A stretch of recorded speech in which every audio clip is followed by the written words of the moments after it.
So namaste everyone. So since recently I have developed few new interest, the reading book.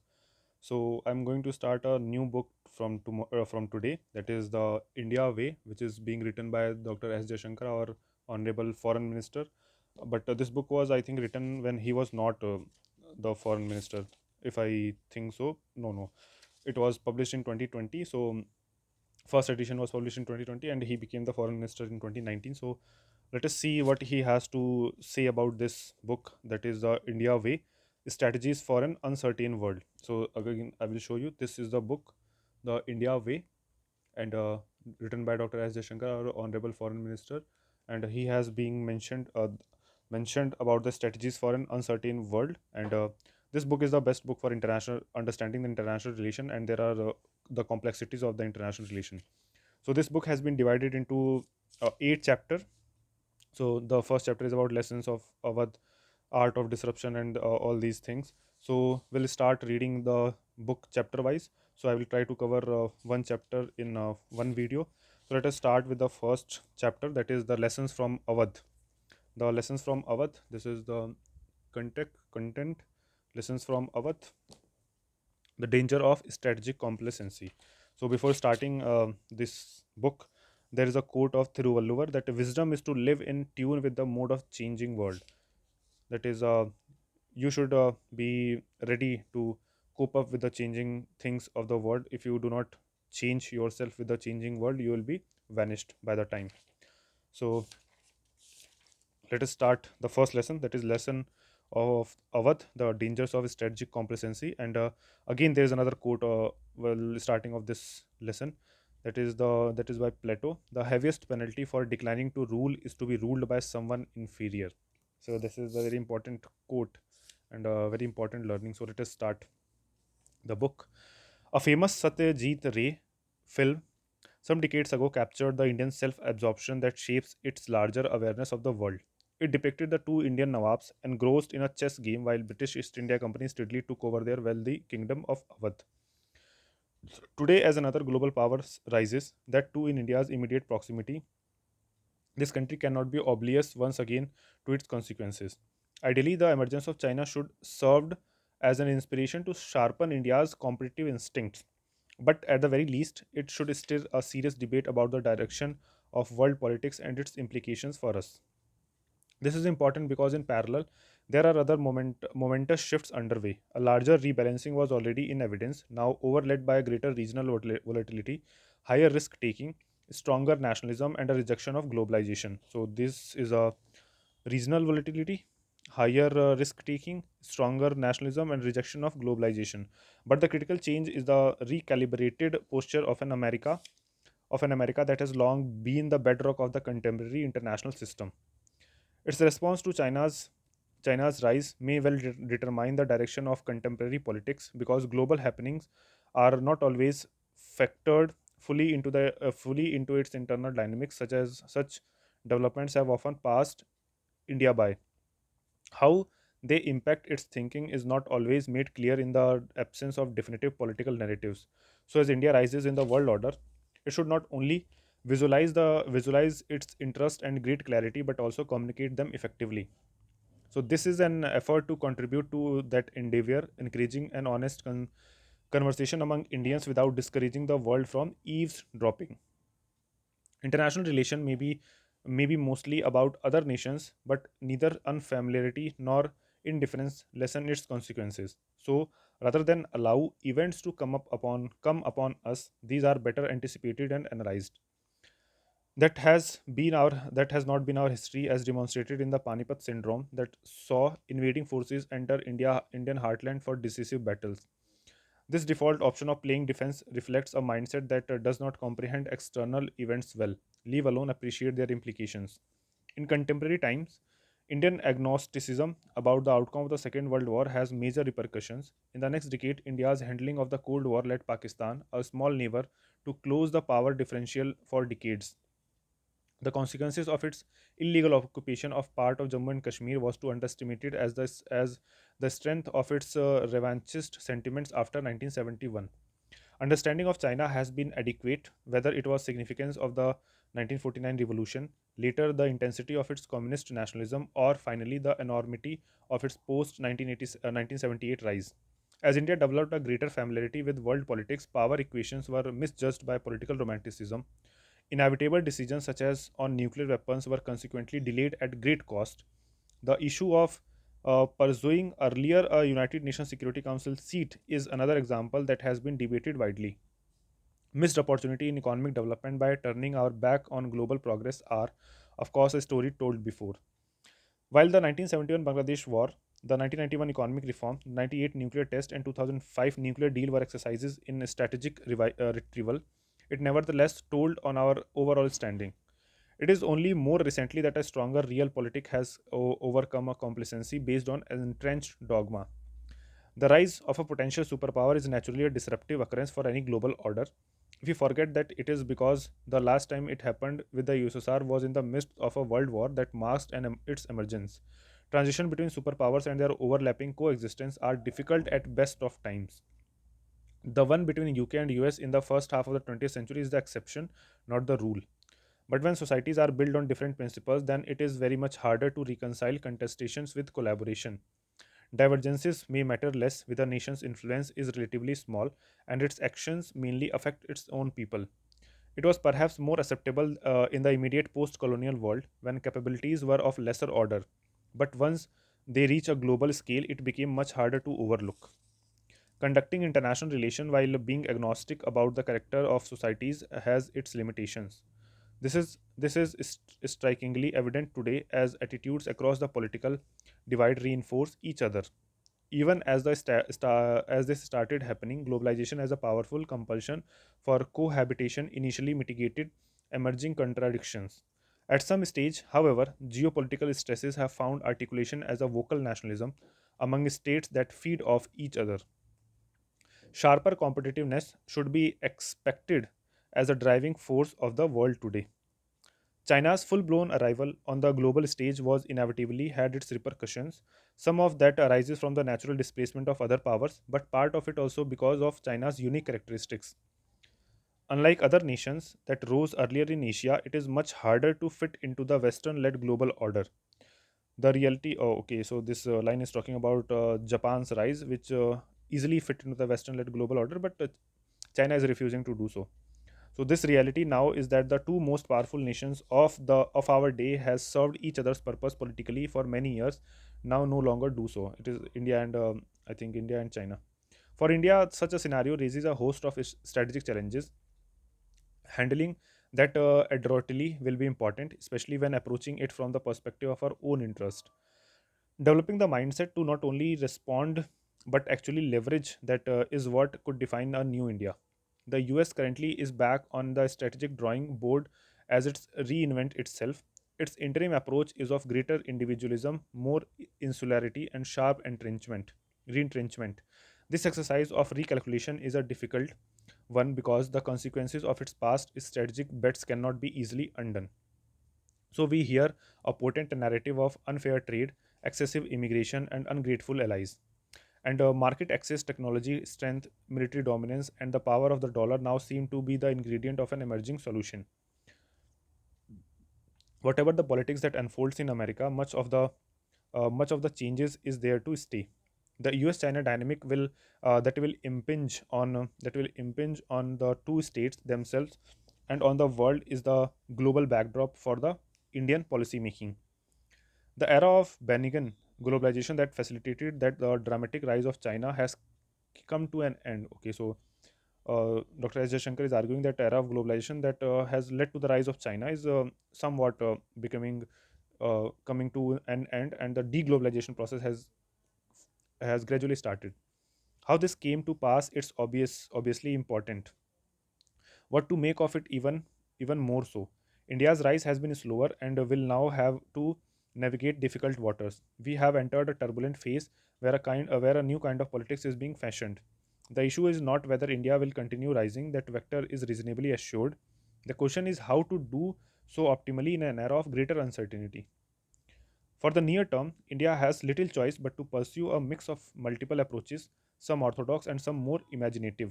But in all of them, partnerships with global interests could make a significant difference. Much of that would resolve around the West and Russia. But China, now the world's second largest economy, can hardly be disregarded in any calculation. Okay, so this book was written when Russia-Ukraine war was not started, so maybe some points are missing here. So leveraging them all may not be easy, but still no less necessary for that. Mastering mind games and playing hardball are also must in a more visceral world.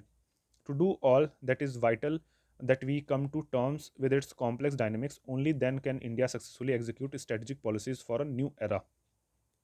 Events in the past few years have been such a deviation from the norm that there is understandable confusion about the direction of world affairs. Both in the case of US and China, developments has been outside the realm of earlier experiences. Pakistan has exceeded the most pessimistic projection of its policies. Other neighbors of India have sometimes acted at odds with their past. The influence of changing geopolitics is visible in our immediate vicinity, as in the extended neighborhood. Refreshing India's ties with Russia has acquired dedicated efforts. Japan has offered opportunities notwithstanding the complexity of its predicament. Comfort with Europe has grown, but needs more insight into its increasingly intricate policies. Much of our analysis of current happenings are also colored by ideological battles. Whether we like the direction of events or not, it does not make them less real. They have both causes and effects that must be acknowledged. Okay, so this I found important. Whether we like the direction of events or not, it does not make them less real.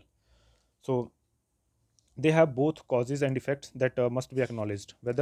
Whatever our views, it is better to analyze than just demonize the phenomena that is Donald Trump. When the dominant power in the world revisits first principle, its consequences are profound. Assessing that accurately is part of gauging the permanence of the change underway. For India, the exercise holds particular importance because American calculations have been supportive of its recent rise. How much a shift in its thinking would transform world politics and affect India's interest in today's a paramount question. It is inextricably linked to the dynamics of its relationship with other powers. The new American approach to trade and security is no less relevant. It would be a mistake to approach the Trump administration using the logic of previous experience with predecessors. There are new priorities in the making of the old playbook of dealing with that country needs rewriting. So India's rise will inevitably be compared to that of China, if only because that country has immediately preceded it. Its imprint on global consciousness, its civilizational contribution, geopolitical value, and economic performance will all be factors in that exercise. Emulating the strategies and diplomatic tactics of another obviously cannot be a serious proposition for a society with a very different history and outlook. That said, there is much that India can learn from China. One important lesson is demonstrating global relevance as the surest way of earning the world's respect. The Singaporean leader Ki Kuan Yew once paid India's rise a backhanded compliment of being the more reassuring one. Today's world may call for a greater willingness to make waves. There could also be opportunity in a world looking for more sources of growth and stability. Being a democratic polity, a pluralistic society with a market economy, India will grow with others, not separately. Given these affinities, such an India can exploit effectively to search for new partnerships. Values that brings them together do matter, probably even more so in a technology-driven world. They shape intent that, when paired with capabilities, determines the nature of power. If one is less suspect, then there would be greater enthusiasm in welcoming the order. Geopolitics and balance of power are the underpinning of the international relation. India itself has a tradition of quotidian politics that put a premium on them. Geopolitics and balance of power are the underpinning. Okay, so if there are lessons from the near past, it is that these were not given the weightage that they deserved. The Bandung era of Afro-Asia solidarity in the 1950, the Bandung era of Afro-Asia solidarity in 1950s serves as a reminder of the cost of neglecting hard power. But more than lack of focus on capabilities, they reflect an underlying thinking. We have since reached a league where the ability to protect our interest is an assumption, not just an option. that is the best done through a mix of national strength and external relationships. Clearly, in a more nationalistic world, diplomacy will use competition to extract as much gains from as many ties as possible. But there is nevertheless a strong case for India also supporting a greater sense of order. Our own growth model and political outlook increasingly favor rules based behavior. India must make a virtue of reconciling global good with national interest. The challenge is to practice that successfully in a world of greater multipolarity and weaker multilateralism. India's greater multipolarity and weaker multilateralism. India's foreign policy carries three major burdens from its past. One is the 1947 partition, which reduced the nation both demographically and politically. And unintended consequence was to give China the more strategic space in Asia. Another is the delayed economic reforms that were undertaken a decade and a half later that of China, and far more ambivalently. The 15 years gap in capabilities continues to put India at a great disadvantage. The third is the prolonged exercise of that nuclear option. As a result, India has had to struggle mightily to gain influence in a domain that could have become so much more easily earlier. It is, of course, better than these issues are being addressed late than never. But greater self reflection of our mistakes since 1947 would certainly serve the nation well. We could also extend that to the roads not taken. For a century that has long operated in a disadvantageous landscape, any change is to be welcomed with an open mind. While more distant developments cannot be disregarded, those in our immediate vicinity offer even greater promise. A neighborhood first approach that generously rebuilds a neighborhood first approach that generously rebuilds economic and societal linkages to the subcontinent can work to India's favor. So extending the sense of neighborhood to the east and the west is almost as important. Integrating the sea space to the south into our security calculus is the other key element for a broader vision. Together, the successful execution of such policies can reverse much of the strategic complications of the downsizing of India. The endeavors of ASEAN to retain its cohesion and centrality also creates a demand for India. If the Asian balance of power was skewed by the partition, this was further aggravated by the post 1945 restraints on Japan. The security posture of that polity therefore has some implications for India's calculations. In fact, when it comes to Asia, the extent of change is still far from fully apparent. What can be safely asserted is that the openings for India are more, not less. However, unsettling the current world picture may look it should not mask the progress made in the last few decades in a vast range of domains. They have transformed the quality of life for many. Certainly, Indians would be justified in expecting the future to be better. They cannot ignore global disruption but have no reason to buy into a pessimistic outlook. On the contrary, of our domestic situation and international positioning opens up many possibilities. The options we create will help determine the choices we make. This is a time for us to engage America, manage China, cultivate Europe, reassure Russia, bring Japan into play, draw neighbors in, extend the neighborhood, and expand traditional constituencies of support. So, this is very important line. The mix of opportunities and risk presented by a more uncertain and volatile world is not easy to evaluate. Structural changes are even harder to come to terms with, especially with the diminution of regimes and disregard of the rules. Goals, strategy, and tactics are all today very different. The deficit in global goods may be troubling, but there are no ready substitutes. Substitutes. Okay, in such a dynamic situation, creating a stable balance in Asia is India's foremost priority. It is only multipolar Asia that can lead to multipolar world. Equally important, it would put a premium on India's value for the global system. Our approach should be build comfort with the world, not opaqueness or distance. There will be a natural suspicion of all rising powers that we will have to ally. Taking on global responsibilities, acting as a constructive player, and projecting our own distinct personality are elements of that solution. India is better off being liked than being respected. So what will this really mean in terms of foreign policy and its practices? To begin with, It would require advancing national interest by identifying and exploiting opportunities created by global contradictions, such as India would pay more attention to national security and national integrity. Okay, so India would pay more attention to national security and national integrity. It would not be hesitant in adjusting its position where required by its own interest. This mindset would also accord primacy to the nurturing of goodwill, beginning with India's immediate neighborhood. That would include a stronger sense of its bottom lines and a willingness to do what it takes to defend them. Making a visible impact on global consciousness would be taking this to the next level.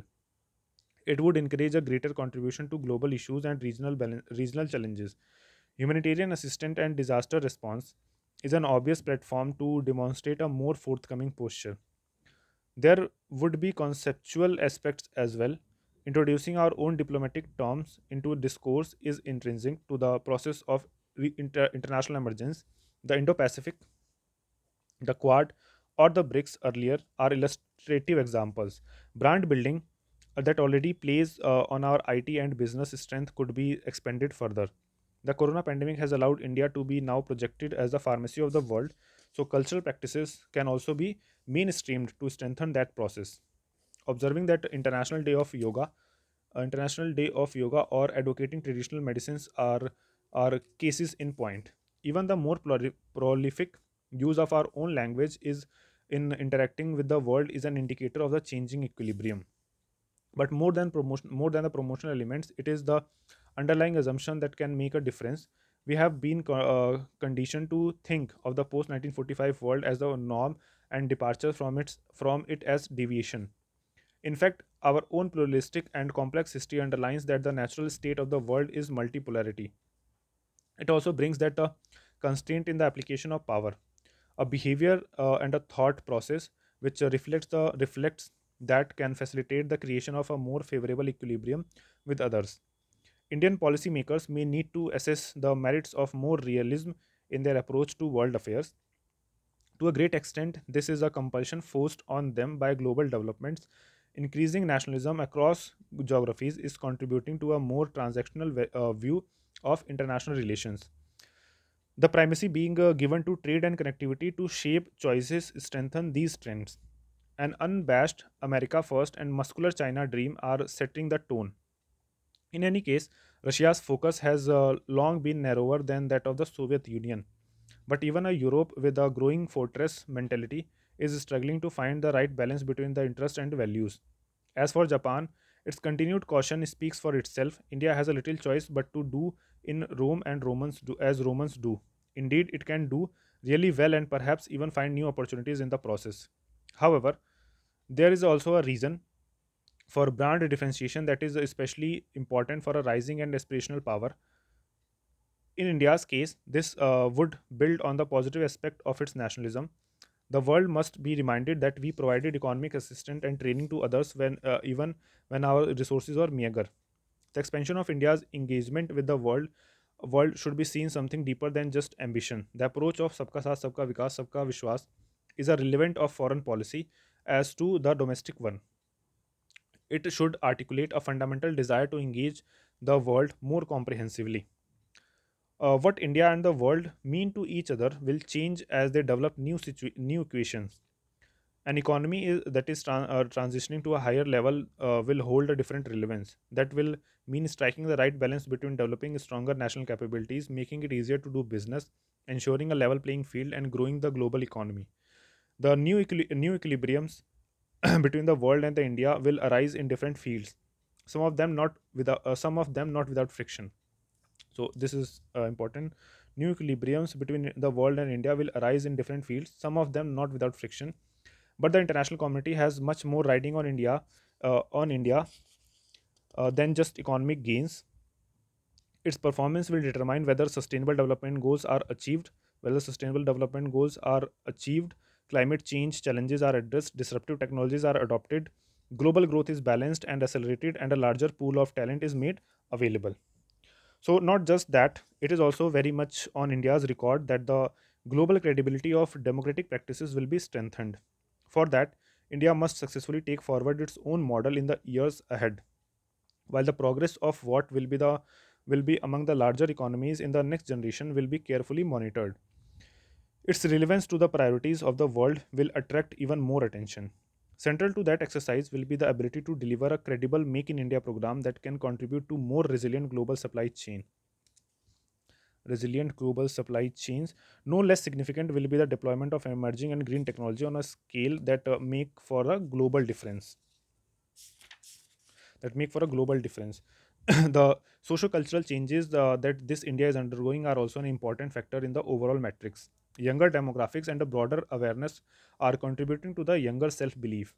As aspirational India will inevitably attach greater priority to pursuing national goals and establishing a global presence, its greater sense of assurance will take India's exploration in many directions. It is necessary that contemporary international affairs recognize and respect that development. As an Indian diplomat, I have watched the world change beyond imagination in the course of a long career. My generation and those before carried into our profession the heavy baggage of difficult experiences with US, China, and Pakistan. By the 1970s, these three accounts had mutated into a joint threat to Indian interest. The first half of my diplomatic life was dominated by two geopolitical realities: the the Cold War, and the rise of political Islam. Uh, they combined to they combined to precipitate the breakup of the Soviet Union, an event of great consequence for India. Okay, so the second half saw our country come to the terms with these changes and more. It fundamentally reshaped our ties with the US, even as a new power rose in the east with global repercussions. But it is not just the world that is changing; so too are Indian capabilities, aspirations, and priorities.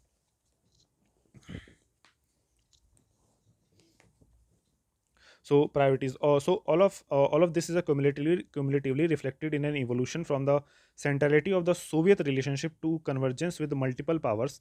Economic reforms, the nuclear test, the 2005 nuclear deal had a tougher national security posture are among its diplomatic milestones. Together they helped create a policy outlook that has not been easy to capture in terms of orthodox thinking. If India drove the revived Quad agreement, it also took membership of the Shanghai Cooperation Organization. Okay, so SCO. A long-standing trilateral with Russia and China coexist with one involving the US and Japan. These apparently contradictory developments only illustrate the world in which we are we now operate. So comprehending the and messaging them is hard. Comprehending and messaging them is hard, especially to those are not ready to come to terms with the intricacies of the new architecture. So positioning is of increasing value in a fluid world, explaining the importance of the engaging competing powers like the US, China, EU, or Russia at the same time. But when Indian actions are viewed from the perspective of its own self interest, a clear pattern starts to emerge. It is one of the constant advancement of goals and interest, using all pathways that the world had to offer. And since that often means plunging into the unknown, it requires both judgment and courage. Our past will always be an influence, but no longer a determinant of our future. Forging ahead will mean taking risk and refraining from passing off timidity as strategies or indecision as wisdom. In many ways, India's progress of the last 5 years has confounded those who have been unable or unwilling to transcend the old framework of analysis. Expectations that its America policy would founder initially on the ideology of one administration or then on the nationalism of another were proved wrong.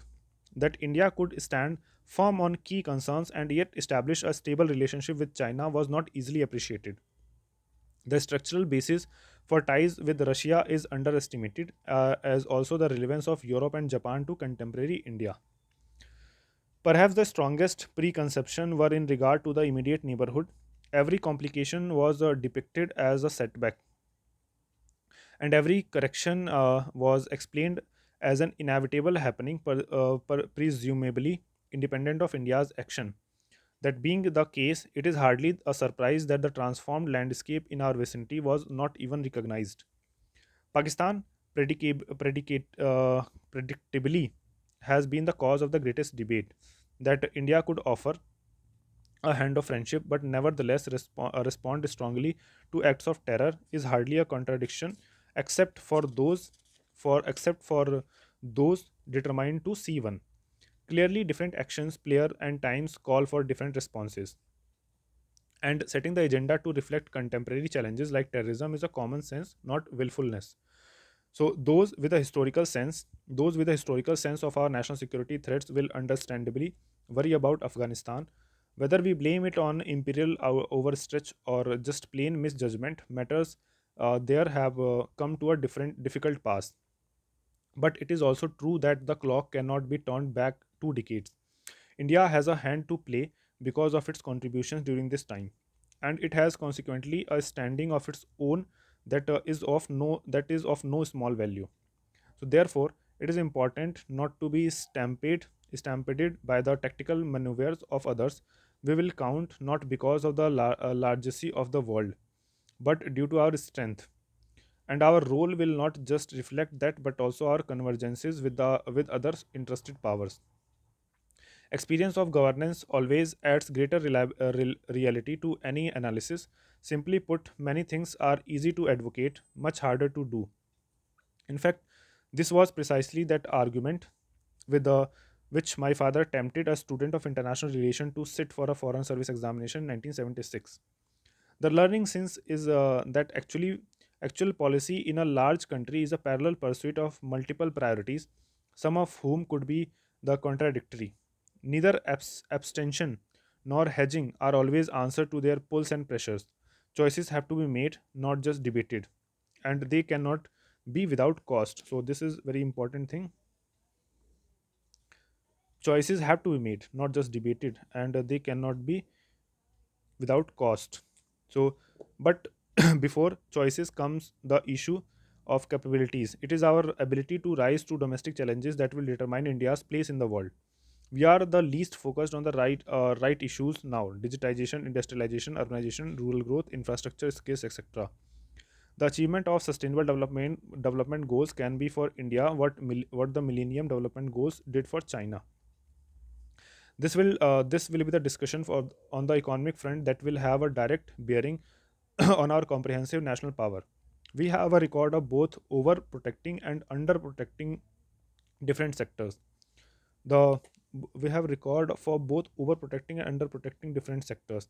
The post 1991 strategy has clearly gone astray, and both the current trade wars and post corona recovery are powerful compulsion to formulate a more contemporary approach. Similar to how it approaches political multipolarity, India will have to undertake its economic variant, especially the big hubs around which its trade and investment revolve. Technology too has a social resonance for a society given to leapfrogging. Aggressive deployment may be tough but offers great rewards.